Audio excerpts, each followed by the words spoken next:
Hello student, कैसे हो आप सब। आशा करता हूँ आप सब अच्छे होंगे। तो स्टूडेंट्स, प्रीवियस क्लास में हम पढ़े थे एक्सरसाइज बी का नंबर 7 से लेके नंबर 12 तक, जो कि हम कल ही यानी कि प्रीवियस क्लास में कंप्लीट कर दिए थे। तो आशा करता हूं कि क्लास जो कि प्रीवियस क्लास आपको अच्छा लगा होगा, क्योंकि वहीं पे मैं जो कि आपका कंप्लीट कर दिया था और थोड़ा बहुत आपको जो कि गाइड भी कर दिया था कि कैसे कैसे होता है। और जो ओमेगा है, omega square plus omega plus 1 = 0, इसका मतलब है ये रूल है कि ये जैसे कि फॉर्मूला नहीं है और एक कोई कंडीशन उसी तरह भी नहीं है। एक जैसा कि एक रूल टाइप है, एक कंडीशन है, जो कि मान लीजिए कि एक रूल नियम, ठीक है। तो वही जो है, अगर आपको omega square plus omega plus 1 अगर मिल जाता है, या तो प्लस करते हो माइनस करते हो, अगर हो भी जाता है तो उसका वैल्यू आपको 0 कर देना है, ठीक है। यही है जो कि बुक के साइड में लिख दिया है, ओमेगा क्यूब इक्वल टू 1 और omega square plus omega plus 1 equal to 0, ठीक है। तो स्टूडेंट्स, जो भी इस चैनल पे नया है जल्दी से जाके सब्सक्राइब कर लो, क्योंकि +2 सेकेंड ईयर का क्लास स्टार्ट हो चुका है, ठीक है। तो स्टूडेंट्स, यही जो कि आपको आज हम पढ़ेंगे लीनियर इक्वेशंस, या तो बोल सकते हैं कार्मर्स रूल, और बहुत अच्छा भी लगेगा, हार्ड ऐसा तो नहीं है। तो चलो आगे चलते हैं, अच्छे से पढ़ेंगे और हार्ड वर्क भी करेंगे और 80+% एबव पक्का लाएंगे, ठीक है। तो चलो आगे चलते हैं, यानी कि आज हम पढ़ेंगे डिटर्मिनेंट का,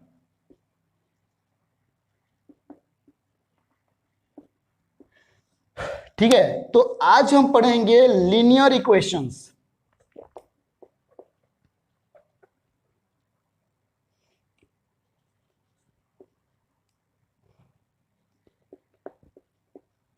लीनियर इक्वेशंस, या तो इसे बोल सकते हैं, क्या बोल सकते हैं,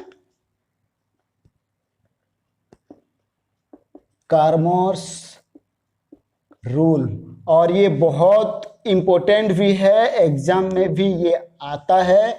तो आपको क्या करना है, आपको ध्यान से समझना है, अच्छे से समझना है। अगर कुछ भी आपको अगर समझ में ना आए तो आप कमेंट कर सकते हो, या तो व्हाट्सएप ग्रुप का लिंक भी दिया गया है, आप वहीं पे ज्वाइन होके वहीं पे पूछ सकते हो, या तो मेरा व्हाट्सएप नंबर भी है, आप मुझे डायरेक्ट मैसेज करके भी क्वेश्चन पूछ सकते हो, जो भी डाउट है आपका, ठीक है। तो चलो, यानी कि लीनियर इक्वेशंस का मतलब, इसका मतलब क्या है, तो मैं एक जो कि न्यू है मैं बता दे रहा हूं। फ्रेंच मैथमेटिशियन,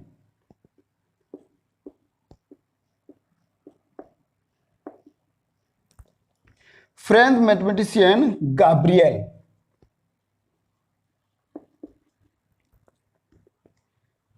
कार्मर, जिनका हुआ था 1704 में उनका बात हुआ था, और 1752 में जो कि उनका डेथ हुआ था। Discuss the method in his, discuss the method in his publications on the rule for the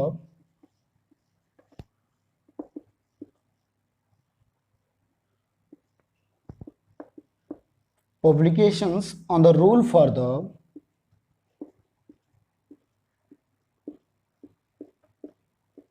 on the rule for the ARBITRARY,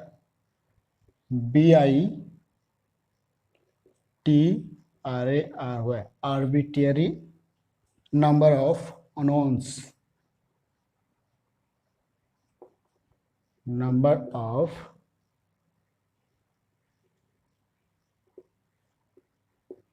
unknowns in the year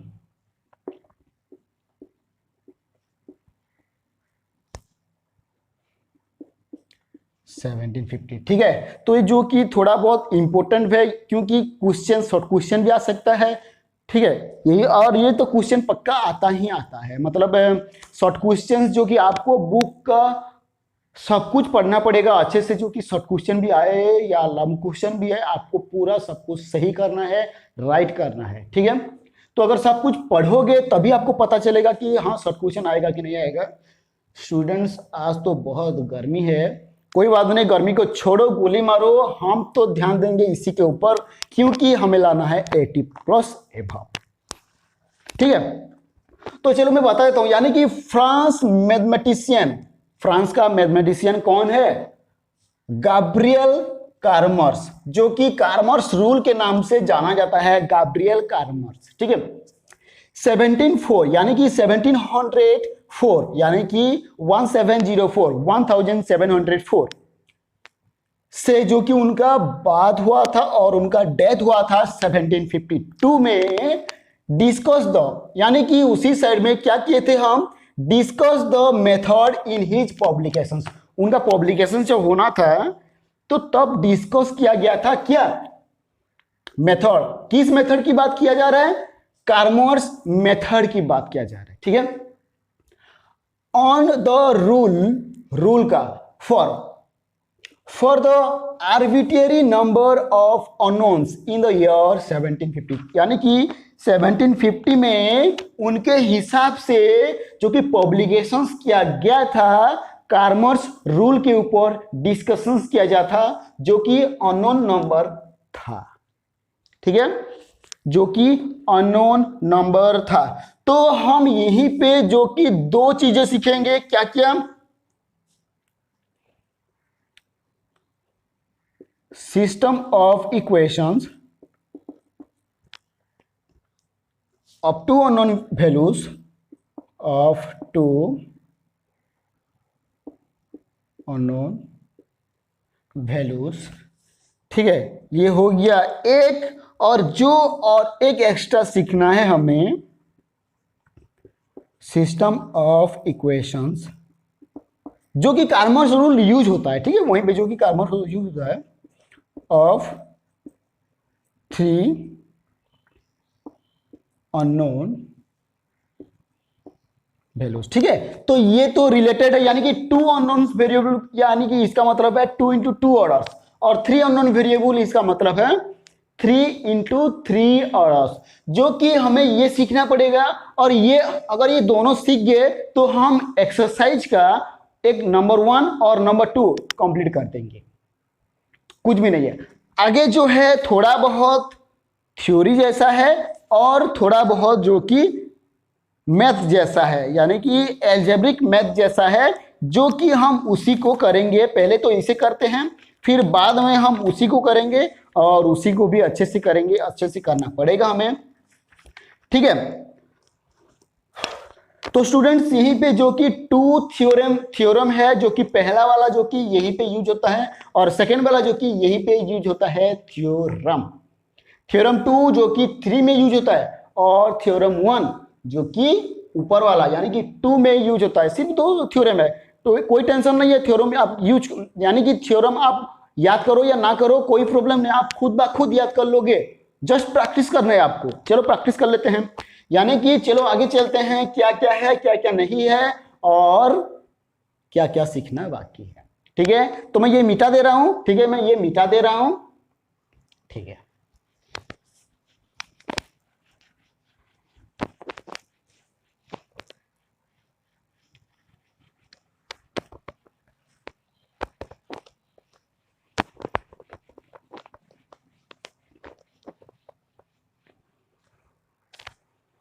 ठीक है, ओके। तो आज हम पहले पढ़ेंगे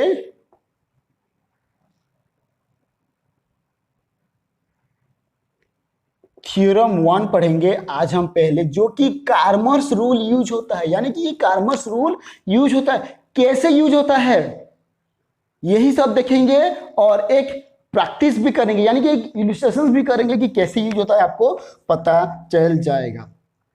तो उससे पहले ये जान लो कि ये 1 है, x है, प्लस b1 y है इक्वल टू c1 है। ये एक मेथड्स है, यानी कि एक फॉर्मूला जैसा है, हमें समझने के लिए किया है। ठीक है, तो मैं क्या करूंगा, इसे मैं इक्वेशंस 1 कर दे रहा हूं। इसे मैं इक्वेशंस 1 करता हूं, जो कि लीनियर इक्वेशंस बोला जा रहा है। ठीक है, तो ये एक लीनियर इक्वेशंस है जो कि पहला वाला है। अब पता चल गया, अब a² x plus b2y equal to c2। तो ये जो है ये है आपका सेकेंड इक्वेशंस। तो इक्वेशन तो हमें पता चल गया, यानी कि यहीं पे हम कुछ और भी लगा सकते हैं, यानी कि ये नंबर यहीं पे नंबर आएगा, यहीं पे नंबर आएगा, यहीं पे नंबर आएगा, यहीं पे नंबर आएगा, यहीं पे नंबर आएगा, यहीं पे नंबर आएगा। यानी कि a1 b1 a2 b2 पे नहीं, xy पे नंबर आएगा, c1 और c2 पे नंबर आएगा। ठीक है, वो बताऊंगा, पहले ये समझ लो, आपको समझना जरूरी है। तो चलो, यानी कि हमें क्या करना पड़ेगा, हमें यहां पे d निकालना पड़ेगा, dx निकालना पड़ेगा और dy निकालना पड़ेगा। कैसे निकालते हैं ये मैं बताऊंगा। यानी कि आपको दिया होता है x एंड y दिया होता है, जो कि अगर x एंड y ये काम आएगा। ठीक है, यानी कि x का मतलब है dx बाय डी, ये समझ में आ गया। एंड y का मतलब है dy बाय डी। ये थोड़ा बहुत ध्यान रख लेना है, और ये तो प्रैक्टिकल में कोई काम नहीं आएगा, जो कि अगर काम आएगा तब काम आएगा, कैसे आएगा आपको पता चल जाएगा। ठीक है, ये जो है ये छोड़ दो, अब आ जाते हैं एक्चुअल पे।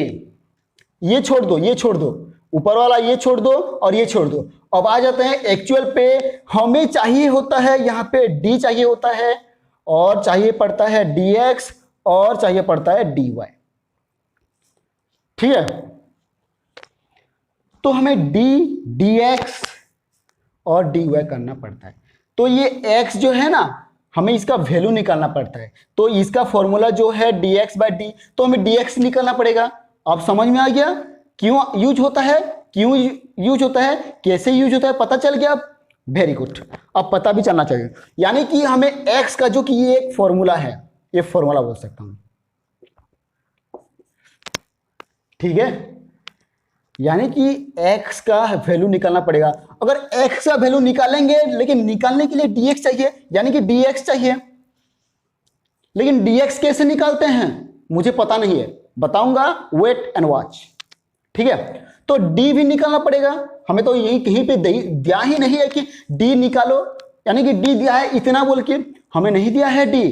हमें क्या करना पड़ेगा, d निकालना पड़ेगा। यानी कि इसे पहले निकालो, तो अभी अगर ये निकल गया और ये निकल गया, तो हम x का वैल्यू पता कर सकते हैं, यानी कि x का वैल्यू हमें पता चल जाएगा। ठीक है, उसी तरह y का वैल्यू भी हमें पता चल जाएगा। यानी कि ये क्या है पता चल गया, ये एक फॉर्मूला है। यानी कि इक्वेशंस में हमें क्या करना पड़ता है, हमें find the value of x and y। ठीक है, यानी कि हमें इसी तरह का 2 इंटू 2 या तो 3 इंटू 3, ये मैं 2 इंटू 2 बोल रहा हूं, यानी कि ये 2 और 2 इक्वेशंस का बता रहा हूं, यानी कि 2 इंटू 2 इक्वेशंस का बता रहा हूं। ठीक है, तो हमें क्या करना पड़ता है, इसी तरह इक्वेशन दिया होगा तो हमें क्या करना पड़ेगा, x का वैल्यू निकालना पड़ेगा कार्मर्स रूल यूज करके, और फिर y का वैल्यू निकालना पड़ेगा कार्मर्स रूल यूज करके, जो कि x का फॉर्मूला आपको दे दिया है और y का फॉर्मूला जो कि आपको दे दिया है। तो dx कैसे निकालना है, dy कैसे निकालना है और d कैसे निकालना है, ये पहले सीखना जरूरी है। ठीक है, हो तो यहीं पे देखो, ये एक है, ये एक है और ये एक है।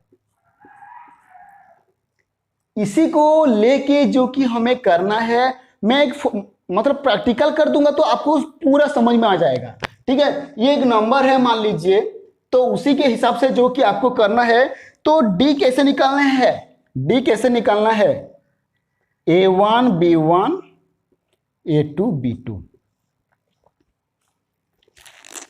अब आगे तो आप कर सकते हो, यानी कि इसी तरह करके यही इसी में से मान लीजिए कि चलो मैं मेरे हिसाब से कि नीचे वाला है 4x plus 3y, 4x plus 3y equal to 8 और 6x plus 7y equal to 17।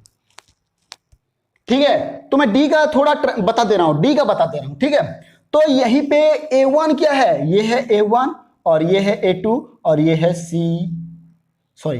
ये है B1, A1 B1 C1, उसी तरह A2 B2 C2, यानी कि नंबर, सिर्फ और सिर्फ नंबर, सिर्फ और सिर्फ नंबर। तो यहीं पे क्या होता है A1, तो A1 में यहाँ पे 4 लिखूंगा, तो A2 है यानी कि A2 है 6, तो B1 है यानी कि ये B1 है 3 और B2 है जो कि कितना है 7, हमें मिल चुका है। यानी कि इसी तरह मल्टीप्लाई कर लो, आपको पता है मल्टीप्लाई कैसे करते हैं, 2 × 2 ऑर्डर का, बाकी आ जाएगा, यानी कि डी का वैल्यू निकल जाएगा। पता चल गया ना ये, चलो आगे चलते हैं। ठीक है, ये पता चल गया, यानी कि उसी तरह ही आपको करना है, उसी तरह ही आपको जो कि करना है। अब ये आ जाता है dx, अब d तो हमें पता चल गया, dx भी पता चलना चाहिए। ठीक है, मैं ये मतलब 2 क्लास लूंगा, मैं स्पीड नहीं चाहूंगा क्योंकि ये थोड़ा आपको बेसिक्स भी सीखना चाहिए। ठीक है, तो मैं dx कैसे निकालूंगा, आपको ये तो दिख रहा होगा। चलो मैं थोड़ा जगह बना लेता हूं ताकि आपको समझ में आ जाए, नहीं तो समझ में नहीं आएगा। तो मैं अभी dx निकालूंगा, लेकिन dx निकालने के लिए हमें कुछ चाहिए, कुछ तो चाहिए। बिना dx के हम x का वैल्यू निकाल सकते हैं क्या? नहीं। तो हमें यहां पे करना क्या है, देखो यहां पे जो कि रिमेंबर्स लिखा हुआ है, तो मैं आपको पूरा बताऊंगा, कोई टेंशन नहीं, वही लिखने से भी कोई प्रॉब्लम नहीं होगा। यानी कि हमें क्या करना पड़ेगा, A1 और A2 की जगह पे ये आ जाएगा दोनों, यानी कि C1 C2 B1 B2 complete, यानी कि सिर्फ dx का कंप्लीट हुआ है, यानी कि सिर्फ और सिर्फ dx का। देखो मैं कितना हार्डवर्क आपके लिए कर रहा हूं, आप भी कुछ मेरे लिए क्या करो। ठीक है, कुछ करना नहीं है, जस्ट वीडियो को लाइक कर देना है और जो भी इस चैनल पे नया है जाके सब्सक्राइब कर देना है। ठीक है, आप तो फैन के नीचे ही बैठ के पढ़ाई करोगे या तो कूलर के नीचे बैठ के पढ़ाई करोगे, लेकिन मैं क्या करूंगा, अगर कूलर के नीचे बैठ के मतलब मैं पढ़ाऊंगा तो उसका नॉइज आएगा, तो मैं क्या करूंगा, मैं सब कुछ बंद करूंगा फिर वीडियो बनाऊंगा आप लोगों के लिए, तो किसका पसीना छूटा। ठीक है, तो ये हो गया आपका क्या है dx। तो dx कैसे निकालते हैं पता है, dx कैसे निकालना है पता है, पता चल गया। यानी कि हमें क्या होता है, A1 A2 के जगह पे C1 और C2 आ जाता है, रिप्लेस हो जाता है। ठीक है, रिमेंबर याद ना करने से भी चलेगा, कोई प्रॉब्लम नहीं, रिमेंबर जो लिखा होता है ना वो कोई प्रॉब्लम नहीं होता है। ठीक है, ये हो जाता है, तो इसी के हिसाब से आप वैल्यू पुट करना। C1 में क्या जाएगा 8 जाएगा, C2 में जाएगा 17, B1 में कितना जाएगा 3 और B2 में जाएगा 7। Y का कोई प्रॉब्लम नहीं, Z का X का कोई मतलब नहीं है, ये उतना तो दिया होगा, यानी कि एक इक्वेशन तरह की दिया होगा, इक्वेशन दिया होगा, तो उसी को आपको नंबर की तरह इसी तरह करना है और उसका वैल्यू निकाल लेना, हो जाएगा। अब आ जाता है dy, अब क्या होता है बोलो।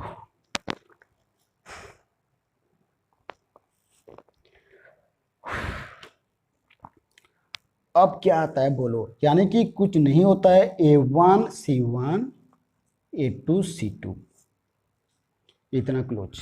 ठीक है, माइक की वजह से शायद प्रॉब्लम भी हो जाए, पसीने की वजह से। ठीक है, कोई प्रॉब्लम नहीं है, मतलब प्रॉब्लम तो ऐसा नहीं होगा। तो क्या है A1 A2 C1 C2, तो इसका मतलब क्या है, हमें dy निकालने के लिए ये हेल्प करेगा।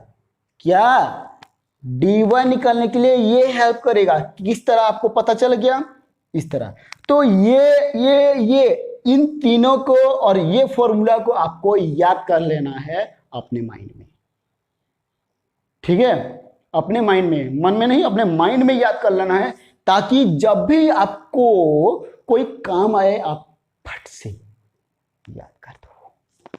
ठीक है, तो ये आ गया यहाँ पे। तो मैं रिमेंबर जस्ट आपको पढ़ के बता देता हूँ, जिसके पास बुक है तो आप पढ़ लीजिएगा। तो क्या है यहाँ पे, remember D equal to A1 B1 A2 B2 equal to determinants of the coefficients of x and y का जो कि कोएफिशिएंट्स, नो प्रॉब्लम। फिर टू ऑब्टेन dx, अगर dx ऑब्टेन करना यानी कि dx अगर निकालना है तो हमें क्या करना पड़ेगा, replace A1 A2 by C1 C2 respectively in D। ठीक है, तो उसी तरह to obtain dy replace B1 B2 by C1 C2। तो अच्छा हाँ ठीक है, B1 B2 को क्या किए हम, B1 B2 को क्या किए, C1 C2 में रिप्लेस कर दिए। इसको देख के करो, यानी कि D का तो इतना है, मतलब ये A1 B1 A2 B2 है D का। तो अगर dx में रिप्लेस करना है तो हमें क्या करना पड़ेगा, replace A1 A2 by C1 C2 complete.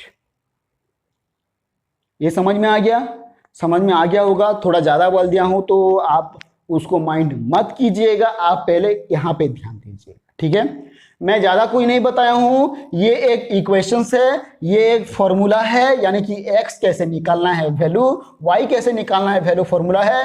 तो हमें dx भी तो चाहिए, d भी चाहिए, dy भी चाहिए। तो हमें क्या करना पड़ेगा, d का जो कि फॉर्मूला पुट करके निकालना पड़ेगा, dx का जो कि फॉर्मूला पुट करके निकालना पड़ेगा, dy का जो कि फॉर्मूला पुट करके निकालना पड़ेगा, तभी हम x का वैल्यू और y का वैल्यू निकाल सकते हैं। अब ये क्लियर, अब ये क्लियर।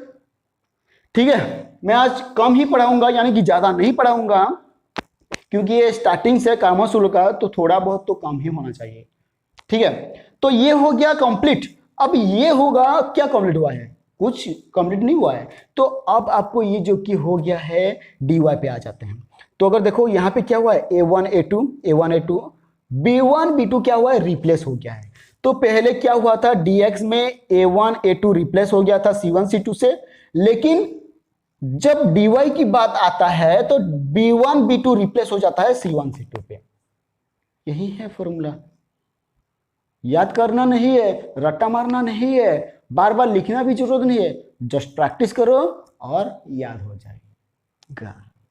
ठीक है, कंप्लीट। तो चलो एक जस्ट एक क्या करेंगे, जो प्रैक्टिकल कर देते हैं। ठीक है, एक ही प्रैक्टिकल करेंगे, इसी को ही करूंगा मैं, इसी को ही करूंगा एक, और एक जो कि आपके लिए होमवर्क है। ध्यान से सोर को याद कर लीजिए, एक आपके लिए होमवर्क है और होमवर्क आप सबको करके मुझे भेजना है।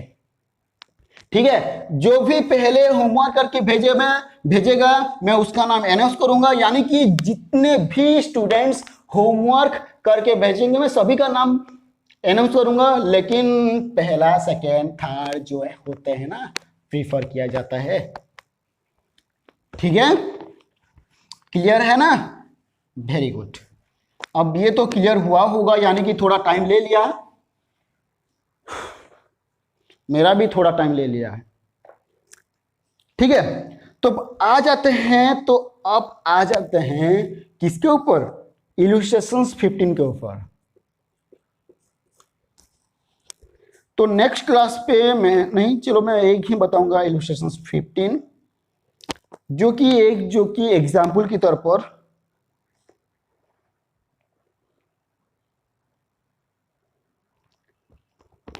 क्यों ना मेरे हिसाब से ही दे दूं एक, क्यों ना मेरे हिसाब से ही दे दूं एक इलस्ट्रेशंस।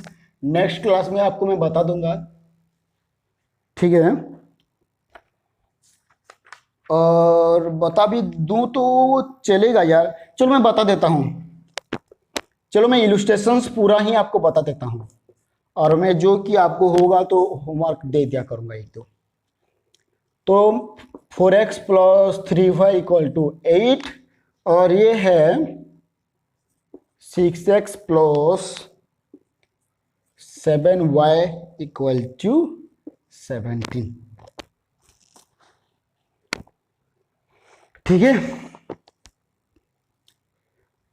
तो पहले आपको करना क्या है, मान लेना है 4x, यानी कि ये x का तो कोई वैल्यू नहीं है, यानी कि x का कोई नहीं है, तो ये आ गया क्या, 4 आ गया आपका A1 जो कि 4 है, और B1 जो कि 3 है, और C1 जो कि 8 है। इसी तरह आपको लिख लेना है। मैं थोड़ा एक्स्ट्रा बता देता हूँ। A2 6 है, B2 7 है, C2 17 है। इसी तरह आपको लिख लेना है ताकि कोई भी गड़बड़ी ना हो। ठीक है, अब ये लिखने के बाद आपको करना क्या है, आपको पहले D निकालना है।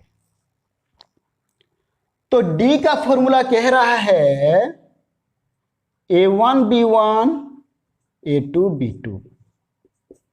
अब ये A1 क्या है, A2 क्या है, B1 क्या है, B2 क्या है, मैं यहीं पे लिख दिया हूं। यानी कि 4 B1 3, A2 6 B2 7, ये हो गया। यानी कि 4 into 7 minus 6 into 3 equal to 4 into 7 यानी कि 28 माइनस 6 इंटू 3 यानी कि 18, यानी कि आ जाता है आपका 10। हो गया। तो आपको इसी तरह लिखना है, इसी तरह लिखना है, इसी तरह लिखना है, यानी कि एक भी स्टेप स्किप मत करना है। आपको बार बार मैं बोल रहा हूं, एक भी स्टेप स्किप मत करना, क्योंकि बाद में बहुत काम आएगा जब बोर्ड एग्जाम होगा। ठीक है, तो इसलिए डोंट स्किप स्टेप्स। ठीक है, तो ये हो गया, आप मतलब ये डी हो गया। तो हमें निकालना क्या है, डी एक्स और वाई का वैल्यू। तो यहां पे क्या कहा है, solve the following system of equations through determinant using Cramer's rule. Cramer's rule use करके हमें उस डिटरमिनेंट का, जो कि इक्वेशंस का क्या करना है, वैल्यू निकालना है, एक्स का वैल्यू और वाई का वैल्यू। तो फिर हमें क्या चाहिए, dx चाहिए। तो dx करने के लिए क्या होगा, a1 a2 बाय रिप्लेस, क्या करना पड़ेगा, a1 a2 में रिप्लेस क्या क्या किया जाएगा, c1 c2, c1 b1 c2 b2। मतलब इतना इजी है, बच्चा भी अगर थोड़ा भी समझता होगा तो बच्चा को भी पता चल जाएगा। ठीक है, आपको इसी तरह ही करना है। C1 है 8 और C2 है 17। मुझे मल्टीप्लाई नहीं आता है तो आप लोग प्लीज देख लिया करिए। ठीक है, B1 है 3 और B2 है 7। अब ये 8 इंटू 7 माइनस 17 इंटू 3, अब इसका मल्टीप्लाई कर दिए। 8 इंटू 7 56 माइनस 7 21, एक लिख के हमारे पास 2 है, 3 इतना है। ठीक है, हम मल्टीप्लाई कर दिए। अब मल्टीप्लाई करने की बात की कितना आता है पता है, ओ बढ़िया बढ़िया बढ़िया। तो यहाँ पे कितना आएगा, 5 आएगा। तो dx का वैल्यू कितना है, dx का वैल्यू कितना है, 5 है। ठीक है, पहले आपको इक्वेशंस जो कि क्वेश्चन दिया होता है लिख लेना है, फिर आपको ये लिख लेना है नीचे, फिर आपको ये करना है स्टेप बाय स्टेप, 1 बाय 1। ठीक है, तो अब आ जाते हैं dy की तरफ। अब dy भी क्या दोस्त क्या है देख लेते हैं, यानी कि ये d है, d मत बोलना। dy में क्या होता है, a1 a2 सेम रहेगा, सिर्फ b1 b2 की जगह पे c1 c2 आ जाएगा। मुझे कैसे याद आ गया, सारा पहले भी पढ़े हो, मैं कभी भी नहीं पढ़ा हूं। पहले कितना साल हो गया है, कम से कम तो 10 साल ऐसे हो गया होगा जो कि मैं बुक को टच भी नहीं किया हूं, तो मुझे कैसे याद आएगा। सेम टू सेम प्रोसीजर आपको भी फॉलो करना है।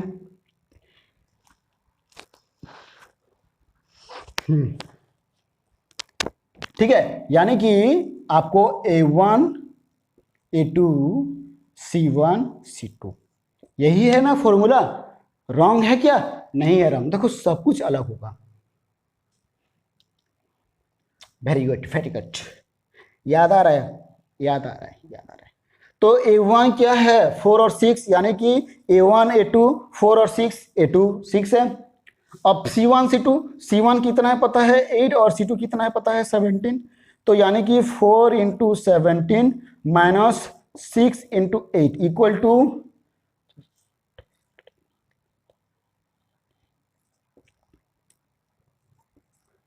इतना आएगा, आएगा ना, वेरी गुड। तो देखो इसके माइनस करने से कितना आता है, 20 आ जाता है। तो अब हमें तो सब कुछ मिल गया है, यानी कि d मिल गया है, dx मिल गया है, dy मिल गया। तो x का वैल्यू y का वैल्यू निकाल सकते हैं कि नहीं? निकाल सकते हैं, जरूर निकाल सकते हैं, जरूर जरूर जरूर। होगा कि नहीं? Very good. ठीक है, तो x का वैल्यू निकालेंगे तो पहले फॉर्मूला पुट कर देते हैं, dx by D equal to dx by D. तो dx कितना है, कहाँ गया रे dx? 5 है, डिवाइड बाई डी, डी कितना है, कहाँ गया? 10 गया। तो इसका वैल्यू कितना आएगा? हम अगर इसे मैं काटूं 5 में से तो 5 1 जा 5, 5 2 जा 10, तो 1/2 आएगा। अगर 1/2 को मैं फिर से काटूं तो 0.5 आएगा। 5 आएगा ना, ये 5 तो है, ये 5 है, 5 है, ठीक है, ये 5 है, 0.5 आएगा। ठीक है, ये पता चलेगा मतलब कितना बड़ा बड़ा हो रहा है, 0.5 आएगा। तो अगर इसी तरह सेम टू सेम अगर मैं y का निकालूं तो कितना आएगा? dy by D equal to D Y कितना है? 20 है, और d कितना है पता है? 10 है। तो कितना आएगा? 2 आ जाएगा इसका वैल्यू। 2 आएगा कि नहीं? 10 1 जा 10, 10 2 जा 20, 2 आ गया। तो यहां पे लिखना है अतएव x equal to 0.5 and y equal to 2। Answer. अब बोलो, कुछ गलत लग रहा है? कुछ समझ में नहीं आया? नहीं आया क्या? समझ में नहीं आया क्या? जरूर आया होगा आपको, क्योंकि मैं आपके साथ हूं। और अगर किसी टीचर का साथ हो तो वो स्टूडेंट्स कुछ भी कर सकता है अपने लिए, अपने पेरेंट्स के लिए। ठीक है, तो आशा करता हूं कि ये आपको समझ में आया होगा। अगर यही में कुछ भी आपको समझ में नहीं आ रहा है तो प्लीज आप फिर से रिपीट कर लीजिएगा। क्या बोला? आप फिर से रिपीट कर देना और अच्छे से देख देख के जाना। तो मैं पहले क्या करना है, पहले आपको देख देख के लिख देना है, फिर आपको एक बाय एक समझ समझ के देखते जाना है, तभी आप समझ पाओगे। ठीक है ना? तभी आप समझ पाओगे। तो ये हो गया कि नहीं? कंप्लीट आपका इलस्ट्रेशन 15, जो कि और एक नंबर है, मैं आपको होमवर्क में दे दूंगा। ठीक है ना? आशा करता हूं कि ये क्लास सबसे अच्छा होगा। ठीक है, होगा कि नहीं? होगा, पक्का होगा। आप लोगों का साथ ही चाहिए और कुछ तो नहीं चाहिए। चलो मिटा रहा हूं, मैं मिटा रहा हूं।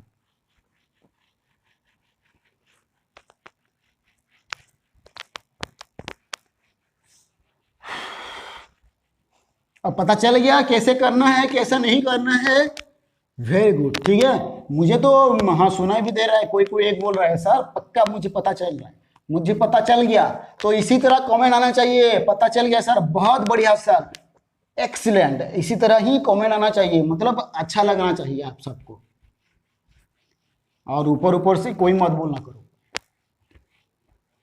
ठीक है, आपके फैमिली कितने मेहनत करते हैं, आपको पढ़ाते हैं, वो सब तो अपने पेरेंट्स से ही पूछो, तभी आप सबको पता चलेगा। ठीक है, और मैं उसी लाइन से, जो कि उसी स्टेज से जा चुका हूं, तो मुझे पता है कैसा होता है, क्यों नहीं होता है, कैसे कैसे करना पड़ता है। ठीक है, तो चलो नंबर 2 जो कि आपको करके मुझे नंबर 2 जो कि होमवर्क आपको भेजना है। 3x plus 4y equal to 5, और ये x minus Y equal to 3। अरे सर आप तो प्लस वाला बताए हो लेकिन माइनस वाला नहीं बताए हो, हम क्या करें? तो x का वैल्यू यहीं पे कोई तो यहाँ पे 3 ही होगा, तो क्यों? यहाँ पे तो प्लस ही साइन है, यहाँ पे प्लस ही साइन है, यानी कि x का वैल्यू जो कि 1 आएगा इसी में से। ठीक है, और इसका वैल्यू कितना आएगा? -1 आएगा। ठीक है, अगर x का हम मतलब कॉमन ले लेते हैं तो इसी तरह ही आता है ना, प्रॉपर्टी यूज करने के टाइम जब आपको पता चल रहा था a b c अगर कॉमन हुआ है तो उसको कॉमन ले लो तो कितना ही रहेगा? 1 ही रहेगा। तो उसी तरह जो कि मैं इसी का जो कि वैल्यू आपको बता दिया, बाकी आपको करना है कितना x आया, कितना x गया, कितना y आया। ठीक है, पता है, पता चल गया। तो स्टूडेंट्स मुझे भी पता बहुत अच्छा लगा कि आप सबको मैं पढ़ा पा रहा हूँ और आप सब अच्छे से समझ पा रहे हो। ठीक है, तो स्टूडेंट्स आशा करता हूं कि ये क्लास भी बहुत बढ़िया लगा होगा। तो एक बात कहना चाहूंगा, जो भी इस चैनल पे नया है जल्दी से जाके सब्सक्राइब कर लो और वीडियो को लाइक भी कर दो। ठीक है, तो सब्सक्राइब करना मत भूलना और लाइक भी करना मत भूलना। तो इसी तरह आगे हम बहुत कुछ करने वाले हैं, तो इसी तरह हमारे साथ जुड़े रहिए। तो मिलते हैं नेक्स्ट क्लास में।